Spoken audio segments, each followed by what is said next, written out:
Hi hello friends, welcome back to gun with creation. ನೋಡಿ, round bead, rose bead use ಮಾಡಿ ಯಾವ ರೀತಿ ಡಿಫ್ರೆಂಟಾಗಿ ಬೇಬಿ ಕುಚ್ಚು ಹಾಕ್ಬೋದು ಅಂತ ನಾನು ತೋರಿಸ್ತಾ ಇದ್ದೀನಿ. 180 ಸ್ಟ್ಯಾಂಡ್ ಸಿಲ್ಕ್ ಥ್ರೆಡ್ ತೊಗೊಂಡಿದ್ದೀನಿ. ರಿಂಗ್ ಬೀಡನ್ನ ಆ್ಯಡ್ ಮಾಡಿ ಬೇಬಿ ಕುಚ್ಚಿಗೆ ಯಾವ ರೀತಿ ನಾಟ್ ಹಾಕ್ಕೊತೀವಲ್ಲ ಫ್ರೆಂಡ್ಸ್, ಅದೇ ರೀತಿ ಝರಿ ಥ್ರೆಡ್ಡಿಂದ ನಾನು ನಾಟ್ ಹಾಕ್ಕೊತಾ ಇದ್ದೀನಿ. 4 to 5 ಟೈಮ್ಸ್ ನಾಟ್ ಹಾಕ್ಕೊತೀನಿ ಫ್ರೆಂಡ್ಸ್. ಇನ್ನು ನನ್ನ ಚಾನಲ್ನ ಯಾರು ಸಬ್ಸ್ಕ್ರೈಬ್ ಮಾಡ್ಕೊಂಡಿಲ್ಲ, ಸಬ್ಸ್ಕ್ರೈಬ್ ಮಾಡ್ಕೊಳ್ಳಿ. ಪ್ಲೀಸ್ ಲೈಕ್ ಆ್ಯಂಡ್ ಶೇರ್ ಮಾಡಿ, ನಿಮ್ಮ ಫ್ಯಾಮಿಲಿ ಫ್ರೆಂಡ್ಸ್ಗೂ ಶೇರ್ ಮಾಡಿ ಫ್ರೆಂಡ್ಸ್. ಇದೇ ರೀತಿ ಇನ್ನೂ ಡಿಫ್ರೆಂಟ್ ವೀಡಿಯೋ ನನ್ನ ಚಾನಲಲ್ಲಿದೆ, ಸರ್ಚ್ ಮಾಡಿ ಫ್ರೆಂಡ್ಸ್. ನೋಡಿ, ನಾನು ಫುಲ್ ನಾಟ್ ಹಾಕ್ಕೊಂಡಾದ್ಮೇಲೆ ಬ್ಯಾಕ್ ಸೈಡ್ ಟರ್ನ್ ಮಾಡಿಕೊಂಡು ಏನು ಝರಿ ಥ್ರೆಡ್ ಹಾಕಿದ್ನಲ್ಲ ಫ್ರೆಂಡ್ಸ್, ಅದೆಲ್ಲ ಸೇರಿಸಿ ಒಂದು ನಾಟ್ ಹಾಕ್ಕೊತಾ ಇದ್ದೀನಿ. ಈ ರೀತಿ ನಾಟ್ ಹಾಕ್ಕೊಂಡು ಸೆಂಟರಿಂದ ನೀಡಲ್ ಹಾಕಿ ದಾರನ ಹೊರಗೆ ತೆಗಿತಿದ್ದೀನಿ.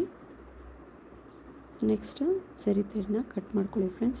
ಮತ್ತು ಬೇಬಿ ಕುಚ್ ಲೆಂತ್ ಎಷ್ಟು ಬೇಕೋ ಅಷ್ಟು ನೋಡಿಕೊಂಡು ನೀವು ಕಟ್ ಮಾಡ್ಕೊಳ್ಳಿ. ನೋಡಿ, ಈ ರೀತಿ ಬಂದಿದೆ. ನೆಕ್ಸ್ಟ್ ಯಾವ ರೀತಿ ಸ್ಯಾರಿಗೆ ಹಾಕ್ಬೋದು ಅಂತ ನಾನು ತೋರಿಸ್ತಾ ಇದ್ದೀನಿ. ಎಮ್ಮಿಂಗ್ ಸೂಡಿಗೆ 2 ಎಳೆ ಕಾಟನ್ ಥ್ರೆಡ್ನ ಪೋಣಿಸ್ಕೊಂಡು ಇಟ್ಕೊಂಡಿದ್ದೀನಿ. ನೋಡಿ, ಈ ಹೋಲ್ಗೆ, ರಿಂಗ್ ಬೀಡ್ ಹೋಲ್ಗೆ ನಾನು ರೋಸ್ ಬೀಡನ್ನ ಆ್ಯಡ್ ಮಾಡ್ತಾಯಿದ್ದೀನಿ.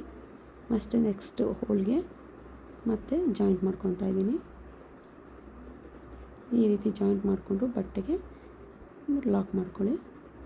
1 2 to 3 ಟೈಮ್ಸ್ ಲಾಕ್ ಮಾಡ್ಕೊಳ್ಳಿ. ಲಾಕ್ ಮಾಡ್ಕೊಂಡಾದಮೇಲೆ